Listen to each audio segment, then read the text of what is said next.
once again live for our Rotary District 6460 Training Assembly. And specifically, we are live for a session that I hope will be timely and a session that I hope will give everybody some positive ideas and inspiration. Everybody in this room is aware, and I don't have to go into a lot of detail about it, that 2020 was a remarkably difficult year. However, despite the fact that 2020 was a remarkably difficult year, there are clubs in our district that still managed to have some major successes. So my thought in bringing this session together was to highlight some of those success stories, and for a couple of different reasons. Number one, because the clubs that pulled these things off, they deserve kudos for their efforts, number one. And number two, let's be real, everybody can use a good idea. Everybody can use a little bit of inspiration. And as an old saying I like to use goes, if you're going to steal, you might as well steal from the best. So hopefully by sitting and participating in this session here today, you'll have an opportunity to take some lessons back to your own club and potentially implement some of the ideas that our other district clubs have. And we're going to do this in a couple of different parts. I have prepared a PowerPoint presentation in which I highlight some of the successes from clubs throughout our district that occurred over the course of the past year. And I'm going to point some of those out. If there are representatives of those clubs who are on the call, I'm going to check in with them and see if they have anything to add about what they've been able to do. And then towards the end of our session, we're also going to do a little bit of a Q&A. And during that Q&A period, I am going to ask if there are any individuals in the room who have some project, some initiative from their own club that they're particularly proud of that they would like to share. So go ahead, start thinking about that right now. And towards the end of our time together, you'll have an opportunity to pat yourself on the back, pat your own Rotary Club on the back with what you've been proud of from the past 12 months. With that, we will switch on over to my PowerPoint, and we're going to talk about some of the great things that districts or clubs in our district have done that maybe they don't even necessarily realize that they've done. And what I have done is I've broken this up into 4 different categories: community service, Rotary Foundation giving, fundraising, and membership, because those are all categories in which there have been some challenges, and yet these clubs have managed to thrive. As far as service is concerned, we all know that different rules and regulations that have been imposed made some of our historic service projects impossible in the last 12 months, but that didn't mean that service was completely impossible. And I'd like to highlight a couple of clubs in that respect. First off, I'd like to talk about the Macomb Centennial Morning Club up there in Macomb, Illinois. I was at their club meeting not that long ago. Yes, in fact, they do meet at 7 o'clock in the morning. Yes, in fact, I did have to set about half a dozen alarms to make sure that I got to their 7 o'clock in the morning meeting. But they're a club that really prides themselves on the level of community service they do. They will tell you straight up, they are not a money club that writes a lot of checks. They're a doing club that goes out there and focuses on hands-on service. And very early in the pandemic, when there wasn't a lot else that could be done, they were one of the first clubs to adapt a program to our new reality. And they did a drive-through coat drive. So all of the volunteers were outside. People who wanted to make donations didn't have to come into a building. They just drove through, handed it off to the volunteer. Volunteer moved it into a Salvation Army van, and that warm clothing, coats, blankets, shoes, gloves, mittens, that was all hauled off to the Salvation Army and distributed to the individuals with the most need, all without there having been any unnecessary contact. Volunteers were outdoors at all times. As you can see, they were masked. And from what I'm told by the Macomb Centennial Morning folks, that large Salvation Army van that you see in the back of the image, they filled that van up on 2 different occasions throughout the day, which I think we can all agree is a pretty big success. And again, minimal effort, minimal financial involvement to pull off that project.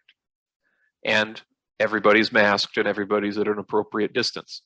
Also wanted to talk about and give some kudos to the Edwardsville Rotary Club.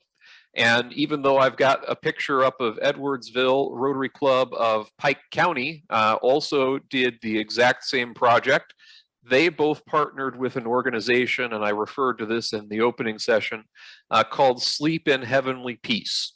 And the idea behind Sleep in Heavenly Peace is, even though we think of ourselves as a country where there are plenty of resources to go around, there are obviously people who lack for some basic amenities. One of the basic amenities we don't think of very often is a place to lay your head down at night.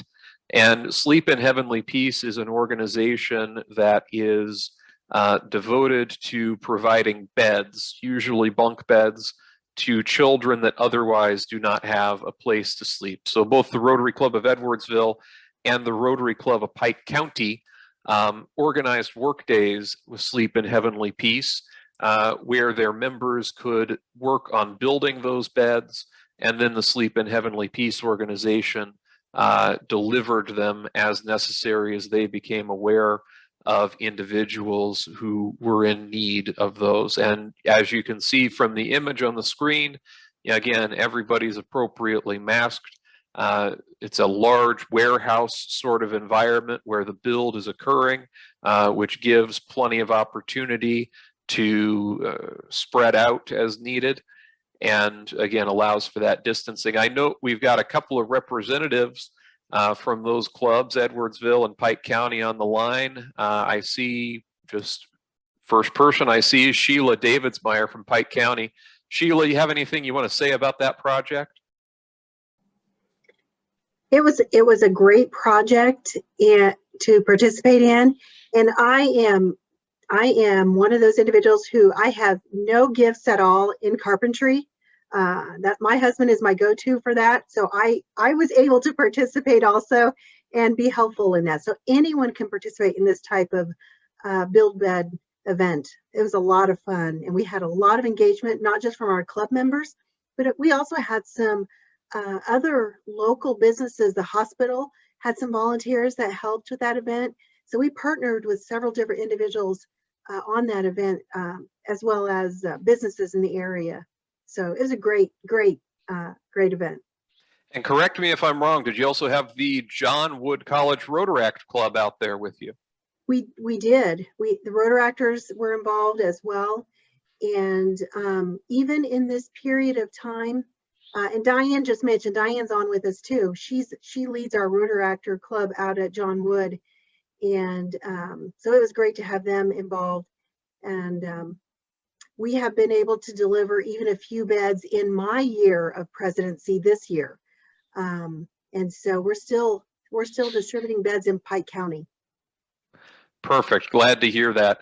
And again, Pike County did this, Edwardsville did this. So that's an organization that has a pretty good geographic reach in our district. Also on the call is Musanda from Edwardsville. Musanda, do you have any additional insights on this project that we didn't cover with Sheila? Well, yeah, it was one of the best projects I've been involved in. And I think we did this twice, last year and this year as well. We had a lot of help from RP Lumber with materials, and like Sheila, a lot of us do not know anything about carpentry per se. But the organization came in with the tools, and we hired the EHS, Edwardsville High School, like a warehouse building. where they do a lot of maintenance. So it was very well ventilated, and people were socially distanced. There was lots of water to drink. And we made nice beds, actually, stamped them with the logo.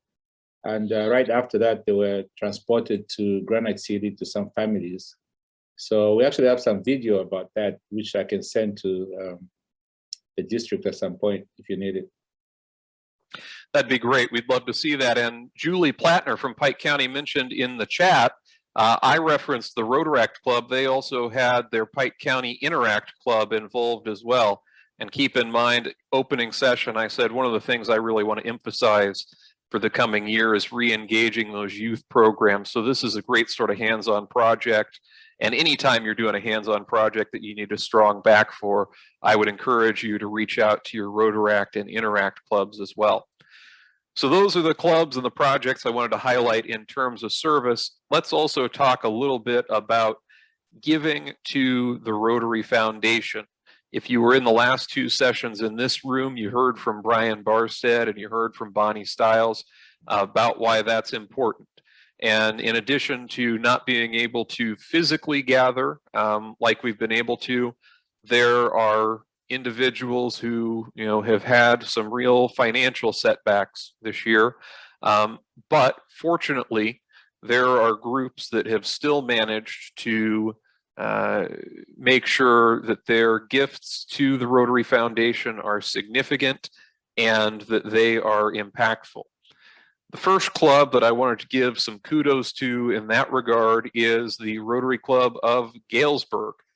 And between the 2019-20, that should say 2020, and the 2020-2021 Rotary years, so between the last Rotary year and the current Rotary year, the Galesburg Club has actually managed to double their gifts to the Rotary Foundation. And I had Trent Cox, who's their immediate past president, signed up for this session, and I was hoping to ask him how they did that, but I'm not seeing Trent on the call. If anybody from Galesburg has any insight on how that was done, feel free to pipe on up. The other club that I wanted to talk about in terms of exemplary foundation giving over the course of the past year and change is the Land of Goshen Rotary Club.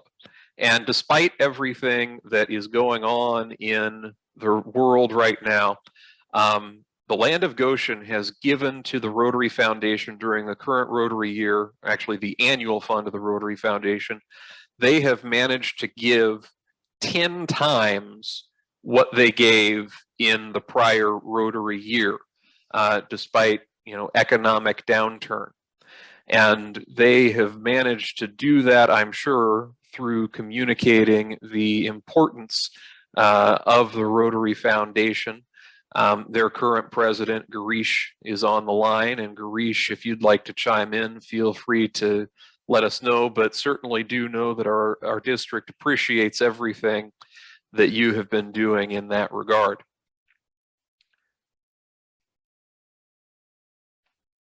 Also fundraising. We talked about foundation giving, that involves money.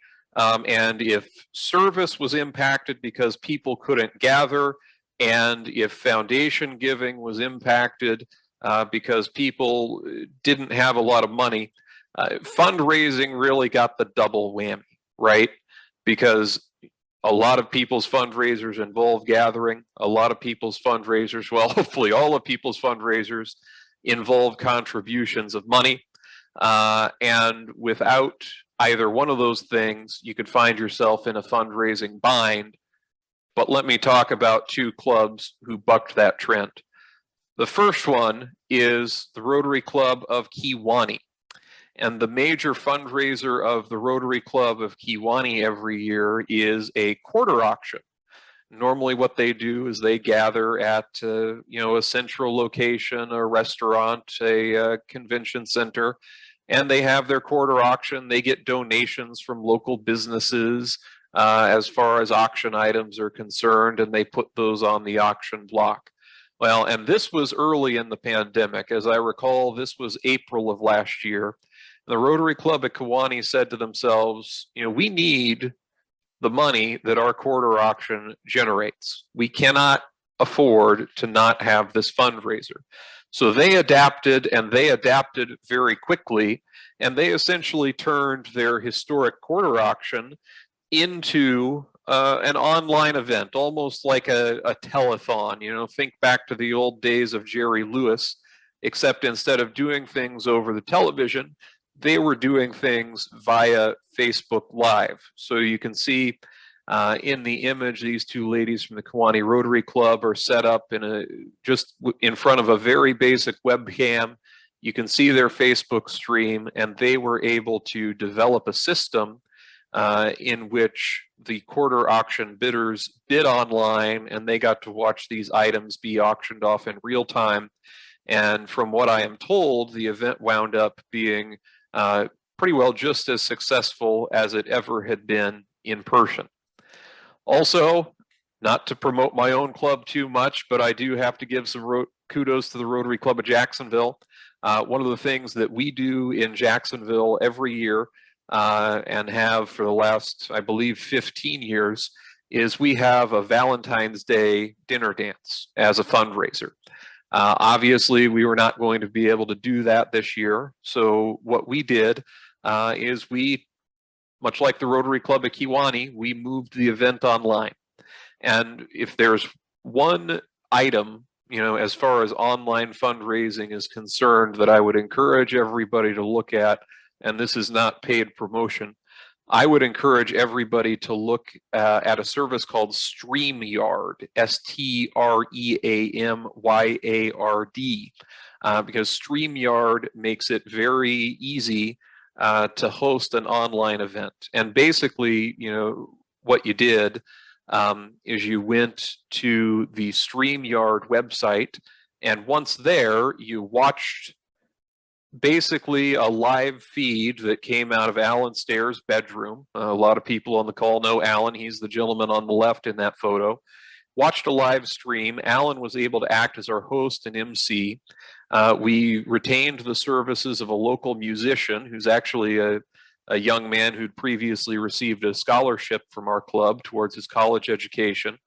And that young man was able to play music throughout the night. That was able to be broadcast to people. Alan cut in much in the nature of a radio DJ and would talk up the importance of Rotary, the importance of giving to Rotary, and people were able to make their contributions online, again, sort of in a telethon style format. The other fun thing that StreamYard allowed you to do is it allowed you, if you were viewing the session, to basically call in to the live feed and give a little shout out or give a little toast to everybody who was watching.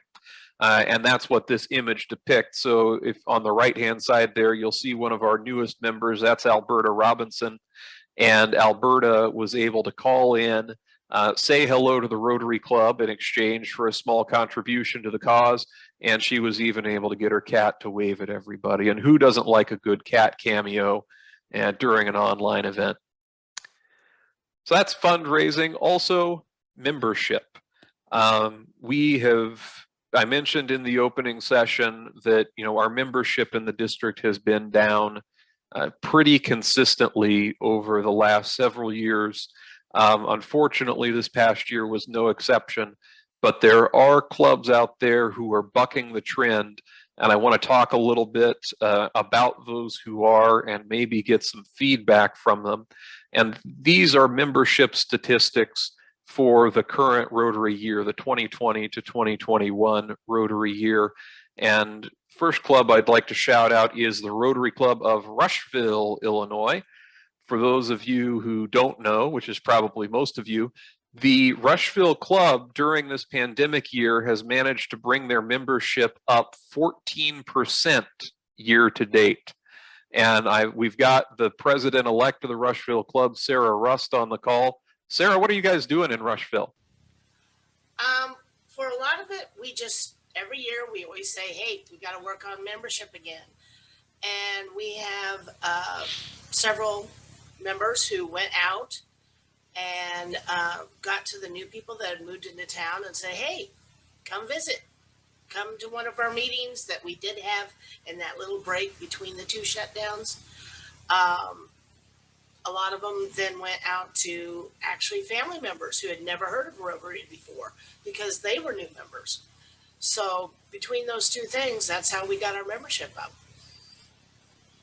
Very good. Glad to hear that. And then one of the other things, Sarah, correct me if I'm wrong, and I don't think I'm wrong because I get reports on this sort of thing. But the other thing that's really helped Rushville out with membership has been retention. I mean, in looking at your numbers, you guys have had almost nobody go out the back door. No. Yeah, we like getting together. We like working together. We are basically, I would say, like a little family because, you know, we fight, we spat, we get together, we laugh, we do it all. So. Yeah. And, you know, what Sarah just said is exactly the kind of mentality that we're looking for and that I referenced in the opening session with our Rotary International President-elects, each one bring one model. It sounds like in Rushville, without even having heard about that initiative previously, you know, they really embraced it. And they've said, hey, membership is not the responsibility of a chairperson. Membership is not the responsibility of a committee. Membership is the responsibility of each and every person who is a member of this club. And the proof is in the pudding. Like I said, Rushville, Illinois, small town, membership is up 14% year to date. And certainly you deserve some applause for that. So, also, 14% is impressive, but what if I told you that there was a club out there that was up 20% year to date? And what if I told you that that club was the Rotary Club of Monmouth, Illinois? So Monmouth has been able to greatly increase its membership. And one of the things that I would say in terms of Monmouth is much like Rushville. Their numbers show that they don't have a lot of people going out the back door. And I saw her video turn on and her ears perk up when I mentioned Monmouth. Nancy Moen's here from Monmouth. Nancy, you have anything to say about that? We just did a very intentional membership drive. We had a new committee form and spent a lot of time thinking about the process and how to engage members once they joined, because if you get them to join and then you don't engage them, it's kind of a waste of time. Absolutely. Beautiful answer. And I have always been a very strong believer in that. And when I tell my personal Rotary story, that parallels one of the points that I make, because when I first joined Rotary, I was a terrible Rotarian. I maybe made half the meetings, maybe made half the meetings, and it's because I didn't have a job. Nobody had asked me to do anything. And then, as Nancy indicated, once somebody actually asked me to do something, once they gave me a responsibility, that's what got me engaged. That's what kept me coming back. And it snowballed, and look at where it's snowballed to. Here I am. So thank you very much, Nancy, for that. Brian Barstead had his hand raised virtually. Brian, did you have anything to say or to ask? Or was that just clicking the wrong button?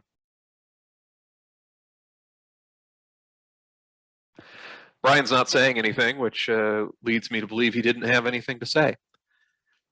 So those are the success stories that I had picked out from our district: membership, foundation, service, fundraising. I would also, as I said I was going to do at the beginning of the session, I'm going to reach out to the group as a whole and ask the question, what are you proud of? What do you think other clubs in the district in our last 10 or 15 minutes here together could learn from your club and what it's been able to accomplish during the pandemic? And if nobody jumps up, I've got a couple of people I could pick on. Hey, Ryan, I heard my name mentioned. Was I supposed to comment on something? Oh, you had raised your hand virtually, and I wasn't sure. That's because I didn't know how to clap. Okay. I was trying to clap. I only showed you one hand clapping, so we're good. Right. And then the other thing too, just to circle back while people are thinking about their own success stories to share, one other thing I wanted to say about Monmouth, and this came up in our last session as well, but not everybody who was in this session was in our last session in this room. You know, Monmouth has done a lot to raise the profile of Rotary in its community. And if you go on Facebook and you look up Rotary Club of Monmouth, look at their Facebook page. There is information about Rotary coming out on that Facebook page at least twice a week, if not 3 times a week. It's a really good mix of information about what they're doing in their community and what Rotary is doing at an international level. And then also, you know, they have developed a really good partnership with their local radio station in Monmouth. And I see a post, feels like once a week, might be once every other week, where members of the Rotary Club are sitting down with the local radio station, telling Rotary's story, and then sharing that over social media. So kudos again to Monmouth on that. I'm sure that's helped with some of your membership success as well.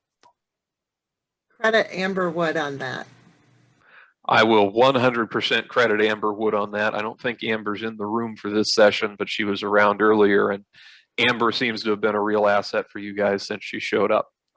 Hey, Ryan, do we have a time for a moment from Crystal about what's happening with the E-Club? Yeah, Garish has had his hand up for a little bit, so let me go to Garish, and then I'll give Crystal some time on deck for her to talk. Garish, what do you got? Hi, Ryan. Hi, everyone. I'm sorry I don't have a camera, but I just wanted to mention that when you talked about success stories, I'm really proud of our club. This last year, with COVID hitting all of us so hard, our club started thinking last July about, you know, what can we do to help organizations that are helping people with COVID or people that have suffered. And you know, our motto was, it's not about waiting for the storm to pass. It's about, you know, dancing in the rain. And I think Vivian Green said that. And so we donated $15,000 to 7 different organizations in our area that are helping people post-COVID. And since we haven't really met in person, we meet online. We figured we have to have a way to give back to the community, and that's what we did. So I just wanted to mention that, and I want to give all our members credit for doing that. Yeah, that's amazing. I know we've also got Wes here from the Goshen Club, Wes Wagner, longtime district servant on our Youth Exchange Committee. So congrats to Garish, congrats to Wes, and congrats to all those club members. You know, the $15,000 to COVID relief on top of the substantial increase, you know, that you guys have made in giving to the annual fund year to date is really and truly to be commended. Going back to Brian's point, she had a session about it earlier, but Brian wanted to hear a little bit from Crystal West about our Rotary E-Club of Central Illinois. So Crystal, satisfy Brian. Yeah, I know. I missed Brian because he was in the session opposite of me. Yeah, well, we're Vicki, Megan's son, and I talked about different and innovative ways to build either growth in your club, or even starting a satellite club or a completely new club. So we were handing out resources with that. She's been working with a group of Rotarians that like to travel and want to travel and visit other Rotary clubs as part of theirs. And then our E-Club is just a way to bring, you know, a Rotary meeting to you at your computer. I loved when I heard the message from our current Rotary International president, Holger, that, you know, what a terrible year that he had to be president, to not go out and be able to travel.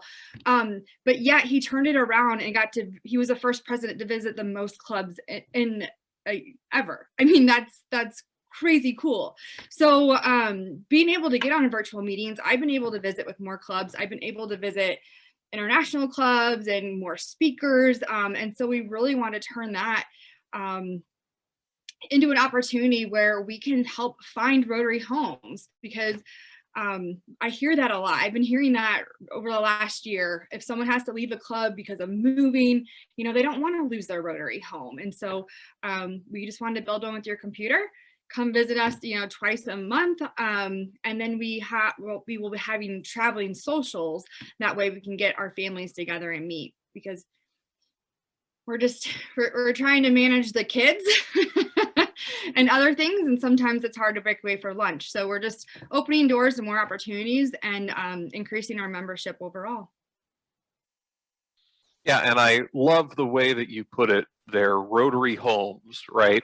And I have been trying to refer people to our provisional e-club, and I would encourage anybody else to do the same. I know you're all interested in developing membership for your own clubs, but if in doing that you find somebody who would make a great Rotarian, particularly if there's somebody who already has a connection to Rotary or a passion for Rotary, but just can't quite fit in, send them Crystal's way, and she'll try to get them hooked up with the e-club. I'll give you a couple of examples of that, just from my own efforts trying to promote that. We've got a former youth exchange student in our district who's now a teacher working in Springfield, who has been serving on the district youth exchange committee for a couple of years, despite not actually being a Rotarian.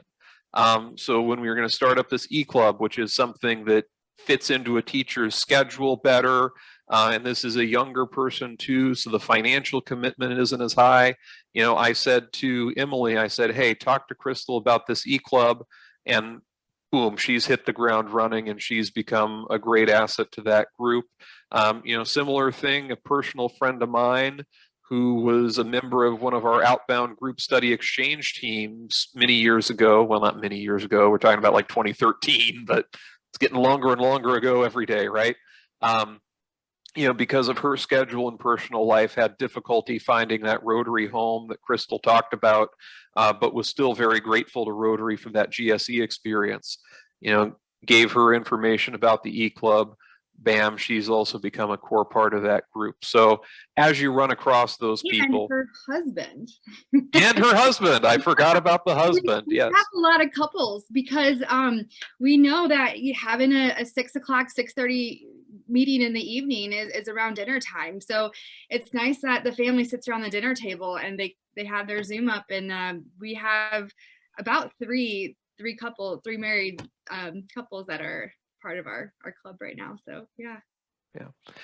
And when do you think, I'm going to put you on the spot, Crystal, and I almost hate to do this, but I know you can handle it. When do you think we're going to pull the trigger on that charter? Oh, our goal is next month. Next month or June, because we're competing for that the incentive that's going on right now. There you go. Well, thanks, Crystal, for that update. Much appreciated.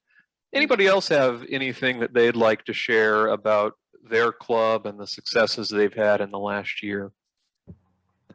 Got Dave Crownpart from the Rotary Club of Springfield. Dave. Good afternoon. We've had successes in fundraising. We've had successes in sharing with the other clubs in the area. And the best part about it is that it's all spread out. There are a lot of faces that I see here. We'll start. Neil Miller and Bonnie Stiles, when COVID hit, they developed a really wonderful newsletter that we put out as a way of communicating with everybody. Rod Buffington, we had a fundraiser that dealt with the NCAA tournament, and when it was canceled last year, he came up with the idea of switching it to a food fight. And so we had members buy teams and we trash talked, but the idea was we raised money for local food pantries. Getting into the district grants, Vicki Meganson spearheaded having all the clubs in Springfield, all 5, work together and provide whiteboards to the school district so that children could hold them up to their teachers for things like writing and math, and that was district-wide. When we had a fishing tournament canceled because we couldn't get onto Lake Springfield. One of our members said, let's take our citrus drive and rename it, and we ended up getting contributions towards literacy, which were earmarked for the fishing tournament through renaming the citrus drive in that person's honor. To take that a step further, several of the other clubs in town had their fundraisers canceled or limited, and we welcomed them into our citrus drive, and they work together, and we may possibly have all the clubs in Springfield now collaborating on this to raise grant money that way. So I guess the idea is that all the members of the club chipped in, used their ideas. The club was receptive to being flexible and trying different things to make them work, and we've been very successful with that. I think we have more money for grants this year than we've had in the past few years. And we've provided opportunities for other clubs to succeed as well. So I'm very proud of the folks that are members of our club, and it's been a group effort. Oh, the last one, Barry Tobias is here. Our literacy grant, we are using it for mini libraries, putting them next to mini food pantries that have cropped up because of this. And Barry has taken the lead in putting them together, getting them painted. Now we're going to be getting them out, and we've got grant money to buy books, but we've already had 60 cases of books donated to us. Again, thank you, Neil Miller, for the connection, that we've gone and picked them up. And tomorrow we're having a distribution site, and we're giving them to several of our grant recipients who help educate children. So it's spread out, and we've had a good year in spite of everything. So thank you. Glad to hear that, Dave. You know, certainly the Rotary Club of Springfield has been knocking it out of the park and really leading the charge in all the Rotary Clubs of Springfield, knocking it out of the park. I don't think I mentioned that Dave is the current president of that club. He referenced Barry Tobias. Barry is the president-elect of that club. And I got to say, Barry, whew, sounds like you got some big shoes to fill, but I know you're up to the task. We've got about 5 minutes remaining on our agenda. Anybody else have any success stories that they would like to share before we wrap it up?